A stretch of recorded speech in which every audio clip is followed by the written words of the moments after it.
Hello everyone, my name is Miro and thank you for joining me for today's unplanned, unfortunate, undesired video. A lot of uns. I think that it's pretty safe to say that I can rename the name of my YouTube channel from Basie Plants at this point to, I don't know, like the Mealybug King? What do we think? I don't know. We have another pest occurrence that we have dealt with in the past, and I will go into some detail what I did in the past and what I will do today. I just have a disclaimer, I have not decided how I'm actually going to deal with this. I'm first going to fully face it. But we do have root mealybugs on my begonias again. Now, fun story, if you define fun in a really messed up way, is that I actually discovered root mealybugs on these begonias as I was being impressed by how they finally recovered. So that's great. We love that. We will just go and take a look at that terrarium. I'm not going to bring it here for the fear of breaking it because it's already broken, which I will explain how that happened, but they're over here. I don't see anything here. This is not a great angle for me to view stuff. So we have a few begonias in here. Some of them are very nice. Some of them are, I guess, rare. Some of them have been recovering for a long time. And unfortunately, yes, I was admiring and all this beautiful growth and how well they're doing, because these took a long time to recover. Because they had root mealybugs before and the treatment was harsh, they took a while. And finally, they started to look good. And I was like, great job, Miro, great job. Unfortunately, it was then that it became clear to me that something is amiss. And let's just get into this terrarium. I'm gonna take my phone so I can film a little bit of B-roll so you can see how good this looks. So this is one half of the terrarium. And of course, we do have some dry leaves. No one said they were perfect, but I think they're looking quite cute. Very nice new growth. Some of them have been, again, struggling for a long time before we arrived here. And I'm going to mess them up again. There is no way to treat root mealybugs without that process being harsh. So unfortunately, I don't think they're going to love this, and I don't think they're going to thank me for this. Even though I am doing this so they can feel better, I somehow don't think that I'm going to get the reward that I deserve. But they're looking quite cute. Let's just take some of these out. Unfortunately, I don't know their names. I will have to write the names, so don't listen to me, just look on the screen because I can't go to my video now and match them with the names. I'm sorry. Let's start with this one. This one has been struggling. Actually, this one looks the best that she ever looked. And Fern has a similar looking begonia. This is actually why I got this. And I'm so proud at how much she grew because, again, she really did not love growing here, but I think I finally got some things right. And we're going to take a look closely. I don't see many mealybugs here. And just to kind of make it clear, these don't have a ton of mealybugs. We are catching this very early, but they do have enough for me to actually do something about it. I mean, obviously you should always do something about it when you see them, but if you look on the pot, don't know how visible this is going to be. There are really no obvious signs. They look relatively good. We have perlite, we have vermiculite in there, and they all look good. However, it's here that I noticed, and that right there is a root mealybug. Now this other white stuff, that's perlite, it's right attached on the root here.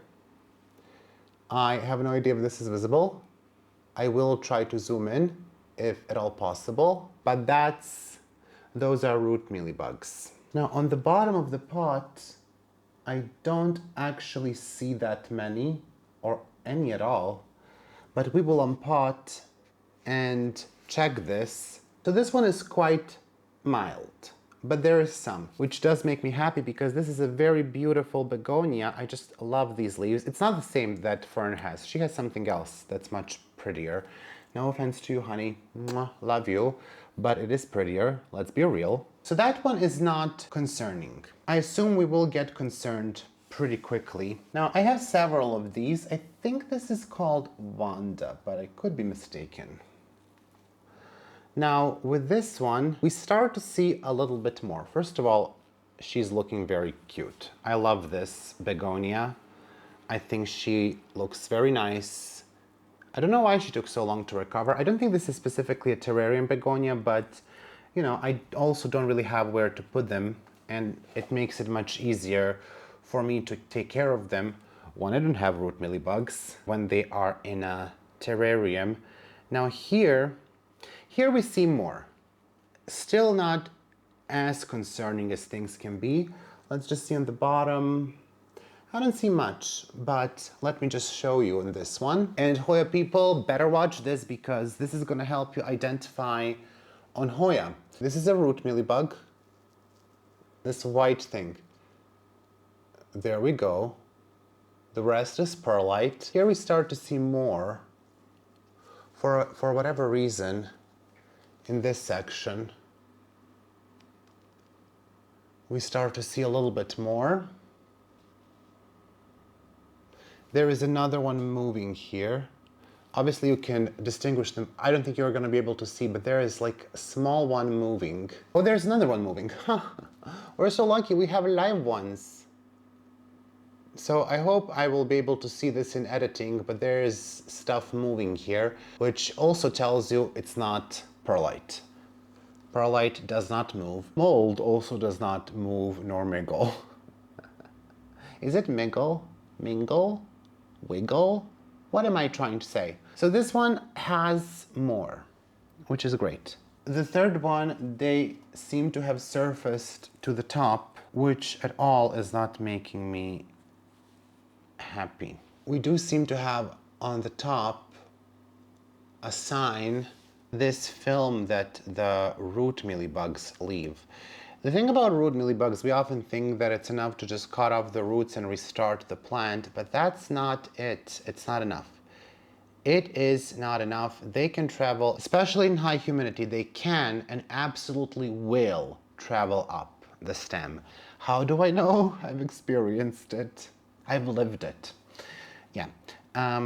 So don't think that just because if you remove the root ball, or if you decide to restart this begonia from a leaf, that you have solved the problem. It's not going to take care of it. Maybe to an extent, but there could be an egg there that you haven't seen. So, not good enough. Unfortunately, what I'm going to tell you in this video is not going to be super optimistic. I don't think that anything is really that good enough. They are very persistent and very resistant. Oh my gosh, this one looked the worst for such a long time, and it looks a little bit better now, and I can't believe that I have to unpot her again. Though in the pots I don't see much on this one. Here we can actually see stuff on the bottom. Is it in focus? On the top we can also see a little bit of that nasty film, but the begonia is looking stunning. She's very cute. She's so cute and so slow, and we will so have to restart you again. These need to be watered. This one I think is saripoi. I don't know if this one has them. I really hope not. Let's check. I don't see anything on this one, but I will treat them all nevertheless. This one recovered and then it died back on me again because I underwatered her. So we will just try. We have to be very careful because this one is quite dry. Now she's in a terrarium, so she's fine, but she's quite dry. So the AC is on. They don't like being out of the terrarium. Once you have them acclimated to the terrarium, from my experience, they absolutely hate it and can tank within hours.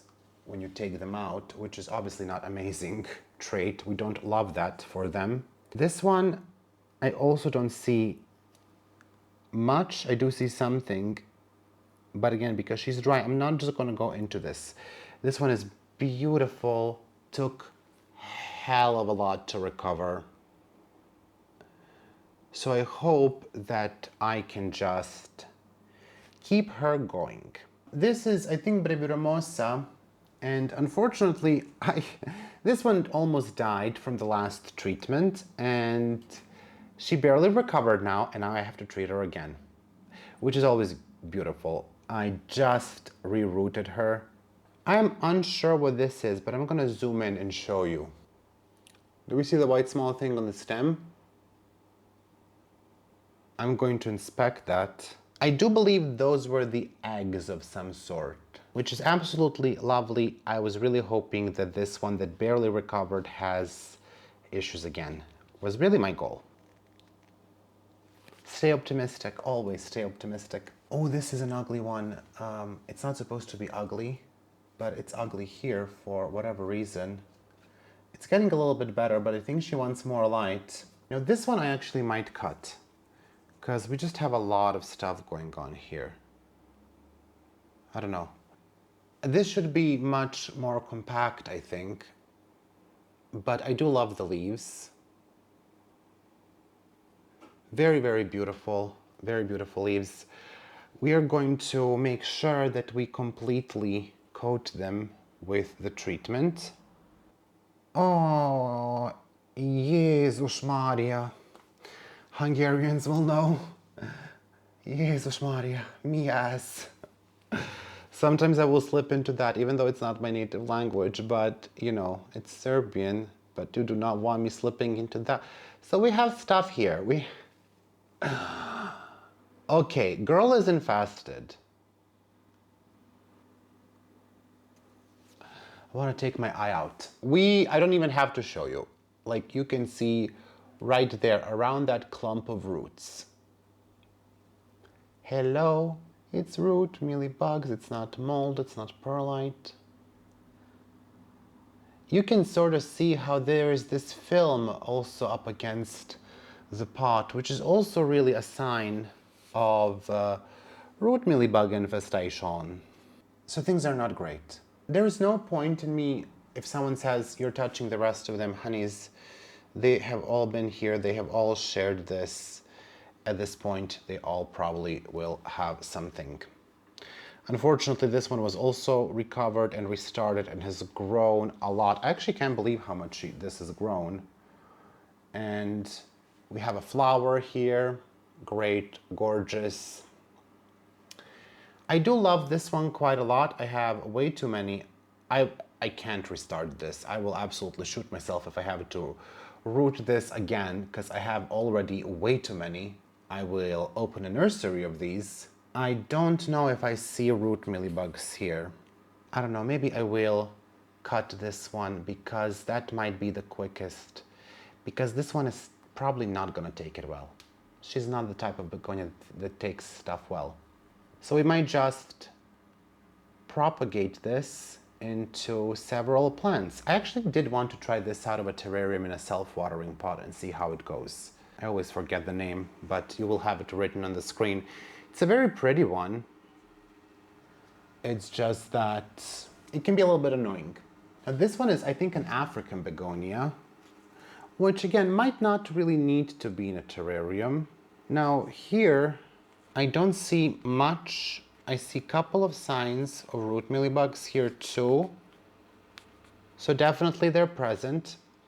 The thing is, most of them look good, considering how they looked. Considering what they looked like, they look good.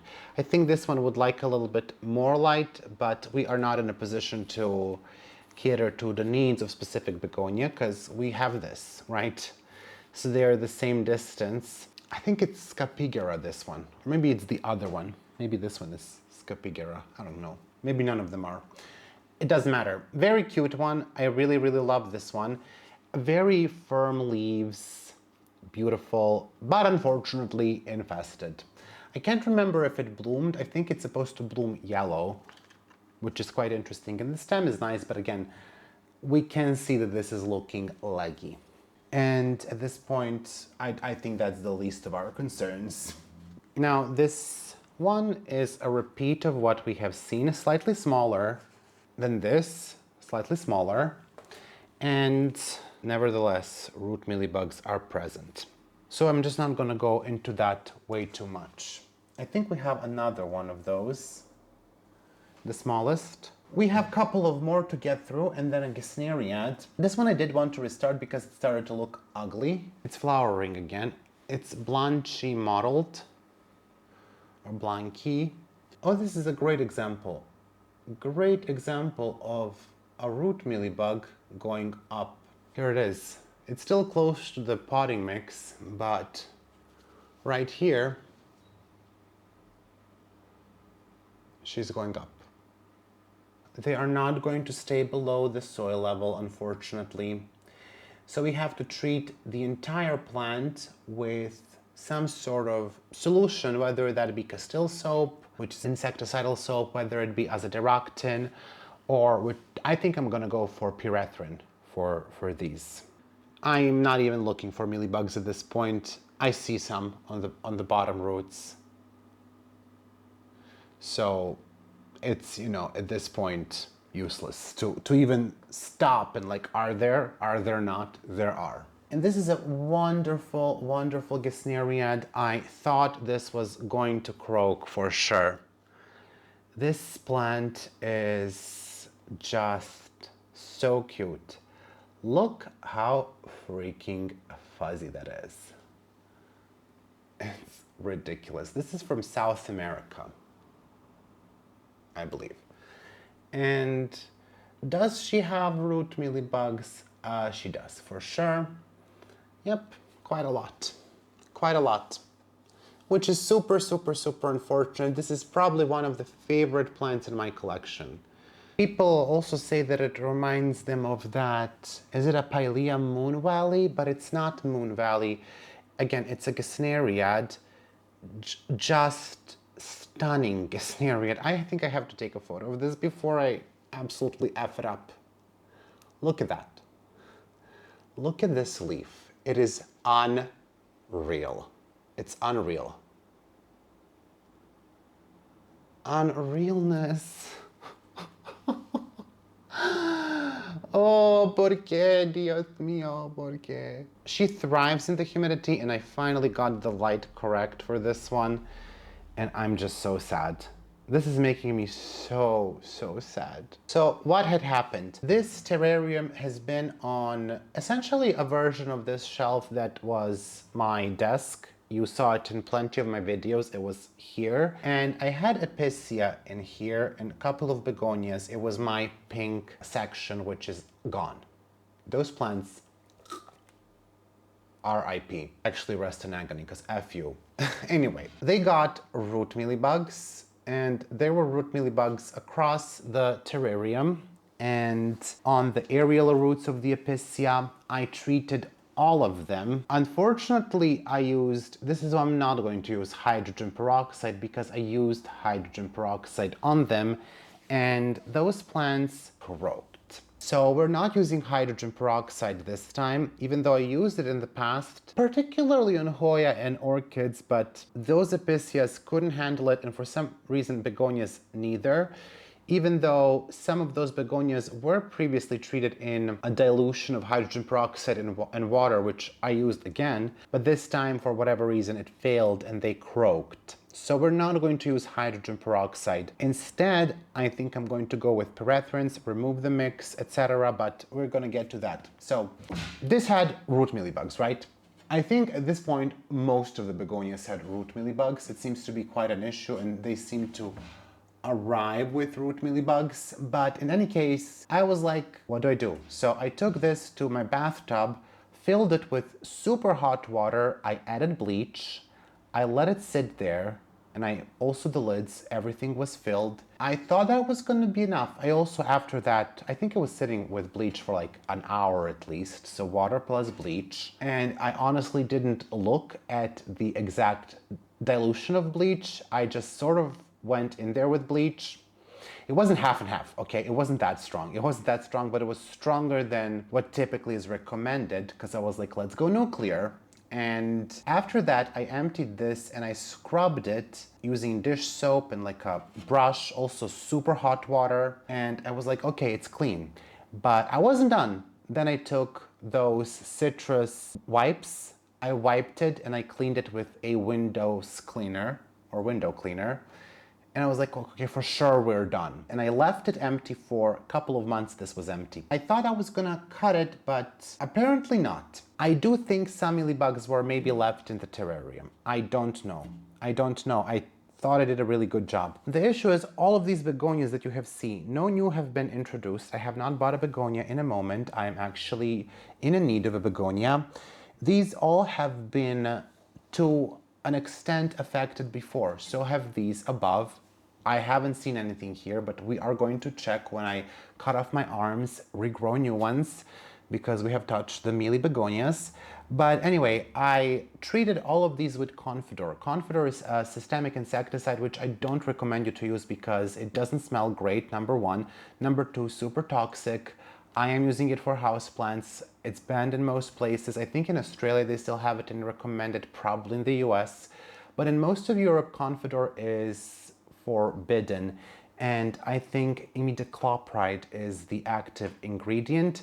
And if you import Hoyas or plants, Confidor is what they use when they treat the roots. Imidacloprid is what they use, which is Confidor essentially. Confidor is just the label, right?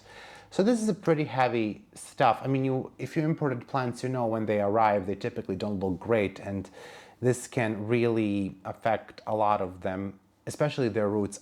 Just every single time I treat with Confidor, they treated with Confidor, and that's been very, like, handful of times, maybe 3 times in my life. I just didn't have a good experience. And in some of those cases, the mealybugs didn't return, but now they did. However, I just want to say these have been for months in a prop box, for months in this potting mix in a prop box, and they did not have any root mealybugs. We're talking, I think, 4 or 5 months. I just relatively recently put them in here, maybe 2 months ago. But they've been for months in those prop boxes and nothing. So have some of these have been in the prop boxes for months, but unfortunately in a very brief time they have multiplied here. And I do see root mealybugs on the bottom. I don't know if I mentioned, I did crack this terrarium when I was washing it, so I actually think I'm going to take it to the glass guy and ask him to repair the bottom of this. I'm just going to use prop boxes for now. Again, I see root mealybugs. I have no idea how to 100% disinfect this, because I thought I did everything I could. Now, when it comes to these begonias, I'm not going to treat all of them in a video. I'm essentially going to show you what I am going to do. I can see this one is already, see? We've been talking for very briefly, but already we are having issues. So we will be needing to move fast. I really don't know what to do. I think I'm gonna put these back in the terrarium so we don't absolutely croak.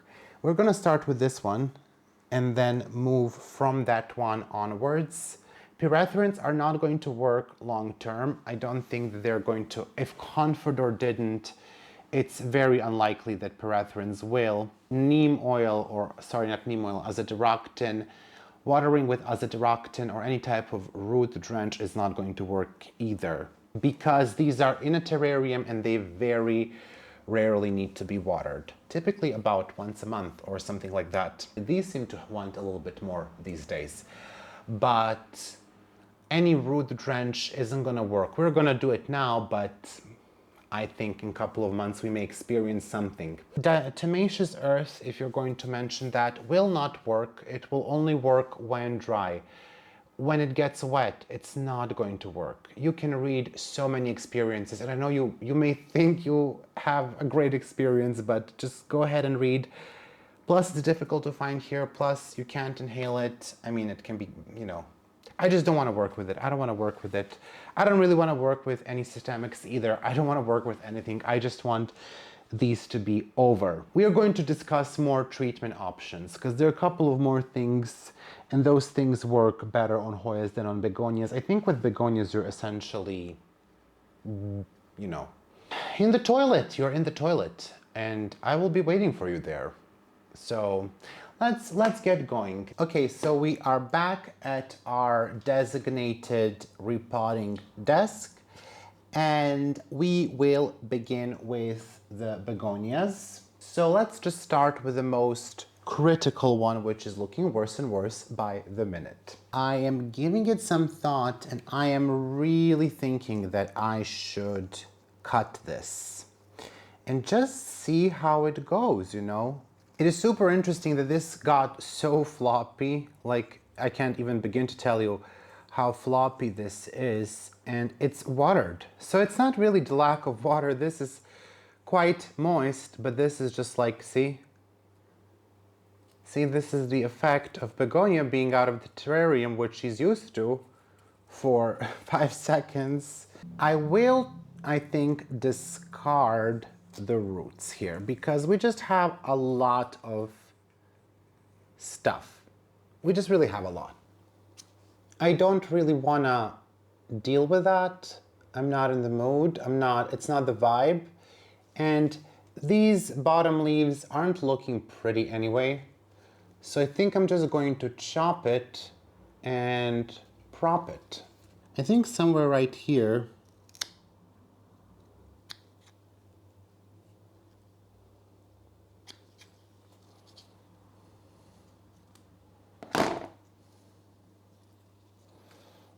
there are mealybugs on these, so let me just cut off these roots. I will wash this and spray with pyrethrin. This I'm just going to discard. I'm going to discard this. These leaves are not amazing. This one is about to go anyway. This one, you know, probably could cut it and prop it, but I'm just getting rid of all this. I don't even think I want to sterilize this pot. I'm not going to sterilize my scissors. I don't think there is a point. I don't think I'm going to cross-contaminate because things are contaminated. This one doesn't have to seem to have so many. So maybe I leave this because I definitely want to go from less to more. Or no, actually, maybe I want to go from, yeah, let's go from less to more. Let's see what this looks like once I take it out.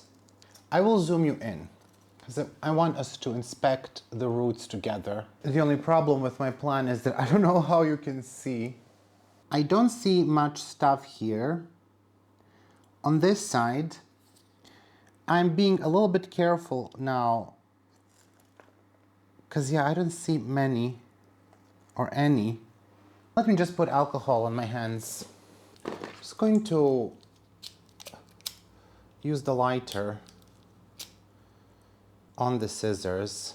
I used to put alcohol on this, but then I at one point almost burned down the sink. So this one is a little bit drier, and that's something that I definitely noticed. A lot of people say they can go either way. Some people say root mealybugs really like it when potting mix is wet. We do have roots that are falling apart here, probably some root rot. And some say they like it when the potting mix is dry. I think both things can be true. I think they can go for either dry or wet. I do see a bit here that's suspicious. This part is like a little bit suspicious. So for some reason here they were more towards the top, I guess. Another treatment that you may have tried, especially if you grow Hoya, is the hot bath. I can't remember the exact temperature. I will write it. I think it's about 45 degrees of Celsius is where you keep the plant in water for 15 minutes, and that's supposed to kill all the eggs and everything. And that might work for Hoya, and actually not might, it does work for Hoya. Some Hoya are more sensitive to this. This is kind of a rough treatment, but I just don't think Begonias would really go along with this. They probably would not enjoy that. So that's why I'm not doing that, because when it comes to that, maybe it's better than to just really start the plant over from a leaf or something than to go with a hot water treatment for Begonia. I just don't think that's gonna go really well. They are pretty sensitive to heat. Plus, since we know now that they go up the stem too, it's just like not worth it if you ask me. You would maintain the temperature with something like sous vide, and it did again work on the Hoya, but I also know that it will be very, very rough on some Hoya. Just be careful with that. I'm not saying it's a bad treatment. I would use it again for some Hoya, especially smaller ones. But when it comes to bigger plants, we really have to find a different approach. I want to see this one. I don't see many mealybugs here either. Absolutely stunning if you ask me. Let's just take a photo before I absolutely destroy it. What a pretty, pretty plant. What a sad, sad, sad day. We can just use alcohol on my hands. Let's minimize the spread if we can, right? I don't see anything here either. I do see one here. This is a sign of very, very small presence. Can we see? Right there. So I'm gonna cut that off. Even though, once again, it's not going to do much. These are really not that bad. I think we sort of got this early on. These have been rerouted in perlite after that Confidor experiment, and that's the part that's really not looking great. This is the issue. You know, the begonia roots, this is how they look like after the treatment. This isn't good. Which is why I'm always reluctant to treat them. And it's just not very sustainable to be rerouting these plants every half a year. I mean, who wants that, right? No one. No one wants that. I don't know what the correct solution here is. I spoke with Julie Kennedy. We were kind of talking about mealybugs, and she said that Pure Crop One works really well for her. I will just say I cannot get Pure Crop One. We do not have Amazon. I cannot get Pure Crop One. It would have to be sent here under the radar illegally, and then we would have to pray for it to arrive and for the customs not to see. There's no way for me to get Pure Crop One or anything similar. That's not possible. If it's possible for you, you can try it. Julie says that it works for root mealybugs. I mean, some people have said azadirachtin. I can try it. I don't know if I can mix azadirachtin and pyrethrin, but I know that I cannot mix Castile soap and pyrethrin. So today I think we're just gonna go in with pyrethrins. We have a live one. Do you wanna see? There are several live ones here actually in this area. It's really hard to distinguish them sometimes from perlite, especially when perlite sort of is dusty like this. I think I'm going to cut this into several pieces. Wouldn't this look good if it were climbing up against something? You can see how there is like a bit of film left. This is very typical for root mealybug, this film that they leave on the pot. So I will actually probably soak this in warm water and sous vide and see if we can sterilize and reuse these, but I might just throw them away. I don't know, I'll see how, depends how much time I have. I would like to sterilize them, but time might be an issue. So I might just wash them and put them in the recycling. Here we can definitely see some signs. Here towards the top, once again, where there's a lot of fresh roots, towards the top, because all of these have like a dead portion somewhere in the middle from the previous treatment, and babies worked really hard to grow those new roots. Obviously, I'm not reusing any of this potting mix. We have root mealybugs here too. I have used imidacloprid, and still root mealybugs came back. They're super, super resilient. And I guess that means this is true what people say about systemics. They don't really kill them off. They suppress the population to an undetectable level, but once that, I don't know how to call it, toxicity period, once that is over, they all repopulate. So that's the thing with systemics and how they work. You think you're in the safe and in the clear, but you actually are not. I don't even know if I should say this, but I don't think it's possible to completely get rid of these pests forever. I think you can control them. I think this is the best we can do, just constant control of the pests, and that is plant life. I'm going to take these, shower them, soak them, and then we will come back to soak them in whatever concoction I come up with. This one has more towards the top. I am scared that I'm going to murder her. And I know a lot of people used to have this belief that if you grow in pond or inorganic mix, you will have less pests. That's not true at all. There's no escape. The only way not to have pests is not to have plants. See, this one never really truly recovered fully, which sucks. Sucks for her because we're doing this again. She has a tiny root system. She never truly recovered. And here I am, just torturing her endlessly. So I'm not going to take you to my shower because I can't set up the camera there. I'm too lazy. I will throw away this old mix, and by that I mean throw away, not compost, not reuse, gone. It has to be gone. I will wash these in the shower, just turn on the shower head and wash, rub with my gloves until it's clean as possible. Maybe I dump them in some warm water. Now, I will not use castile soap because you can't mix pyrethrins and castile soap, and I will be using pyrethrins today. So that's the game plan for now. So this is what the begonias are looking like right now. This is typical of what they look like once you have taken them to the shower. I did for the first time use the power wash option in the shower to clean off the roots and just anything that's around that stem/rhizome part, so I can really blast the mealybugs off. And as we can see, I did blast some of the leaves, but I think it was worth it. They do be looking very floppy. I mean, this one looks awful. I don't know, does it show in camera, but it's not looking great. She looks like wilted lettuce. So I will leave them to dry a little bit for now. I will do something else until they do, and then we're going to soak them in a mix of distilled water, pyrethrin, and azadirachtin, and dry and then pot them. And then probably we're going to deal with those tomorrow.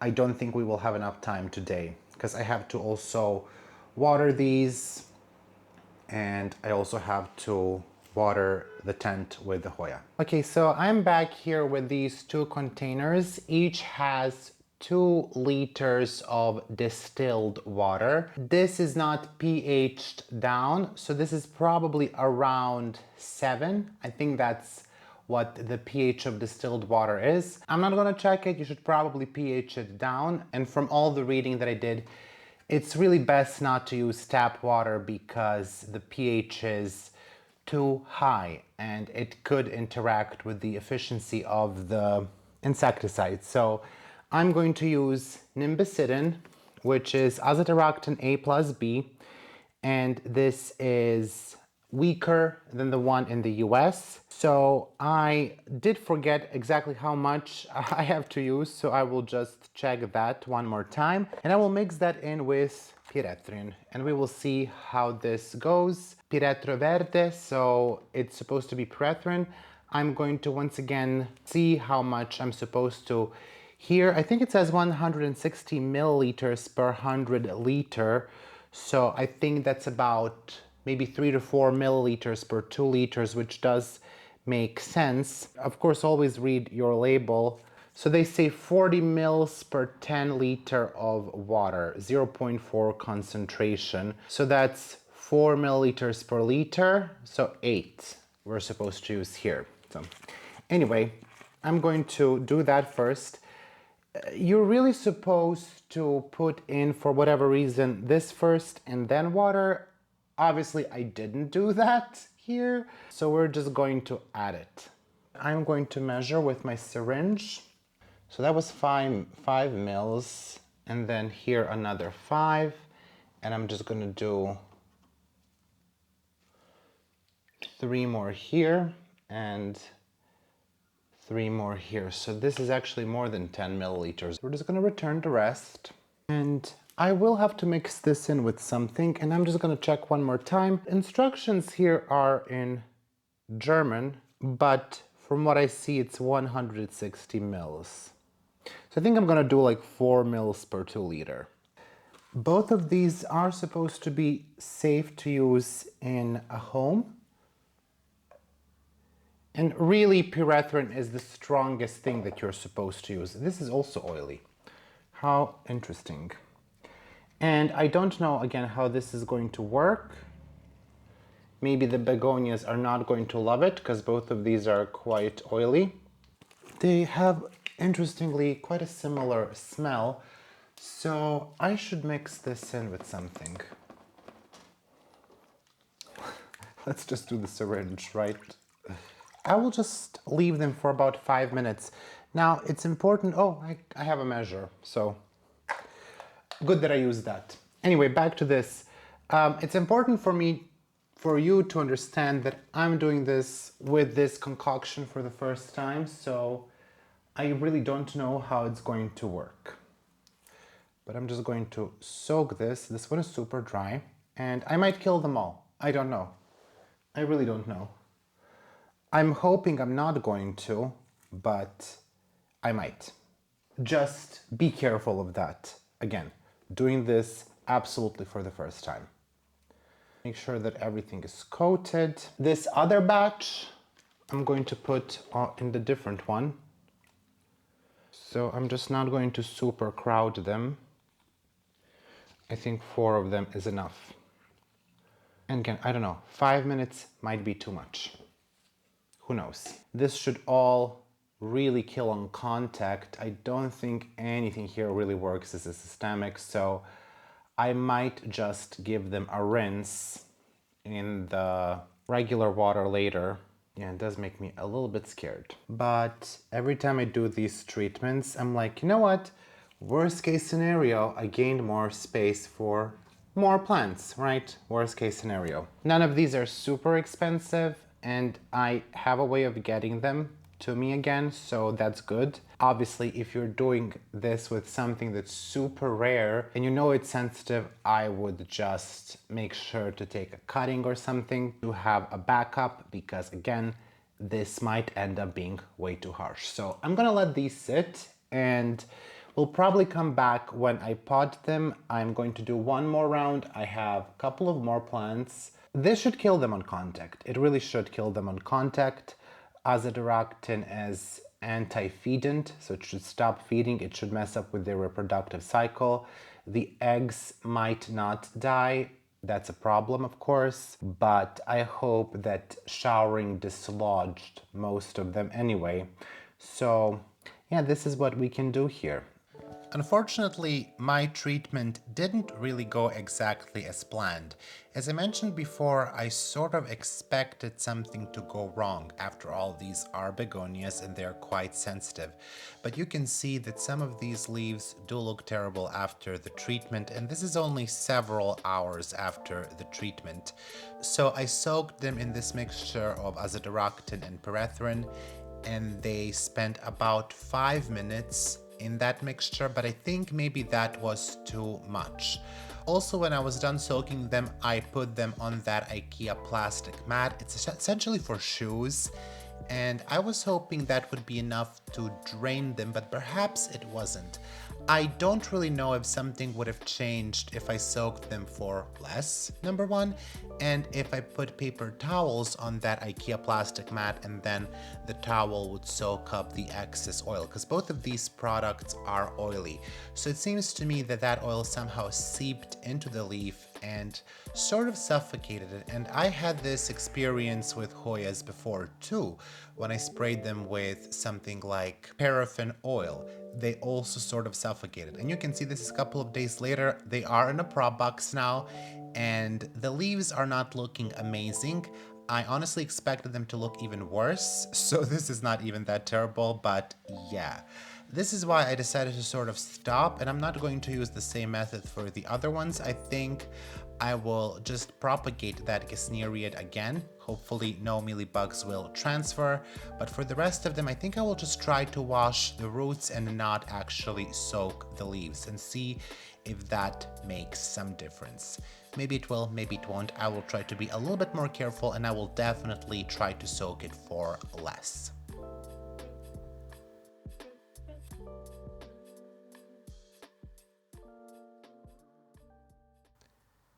Now let's move on to some begonias that still look great. I ended up watering two of my other terrariums from the same shelf, so these begonias definitely were a lot drier than the ones that you have seen. And I don't know, is it that or is it something else that contributed to the spread of these root mealybugs, but none of these, from just the visual inspection, none of them have root mealybugs, which does make me quite happy. But all of them were quite dry, so that was the only difference. In the past, some of these also had root mealybugs and they were treated, and for now I don't see that they are appearing again. So they're growing really well. I think that you saw it in some of my previous videos. Some of these didn't look great, especially in this terrarium. These were soaked actually in azadirachtin, just the roots, nothing else, just the roots were soaked in azadirachtin, and they did look kind of crappy for a couple of days, but they have recovered. I mean, you saw when this one came, it looked horrible. When it arrived to me, it was so small, and she has just exploded. It's looking beautiful. It's one of my favorite begonias. And this one too, it took for a long time for this to kind of perk up, and I thought I was gonna lose this one, and you know, it's not that expensive, Serapitellata, and I still don't know how to pronounce that, maybe it's not even that.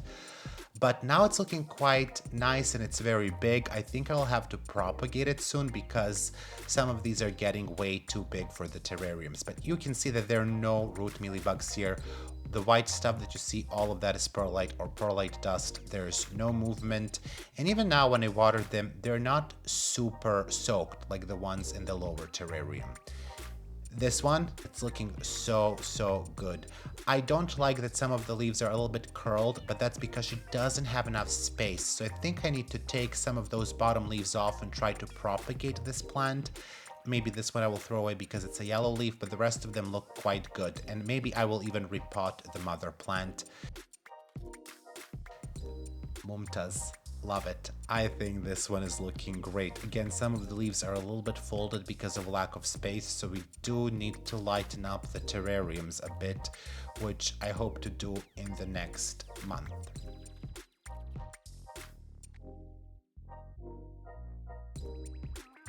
This is probably one of my favorite begonias. It's species Atrica, and the leaves are so dark on this one. They have this beautiful shimmer. Absolutely one of my favorites.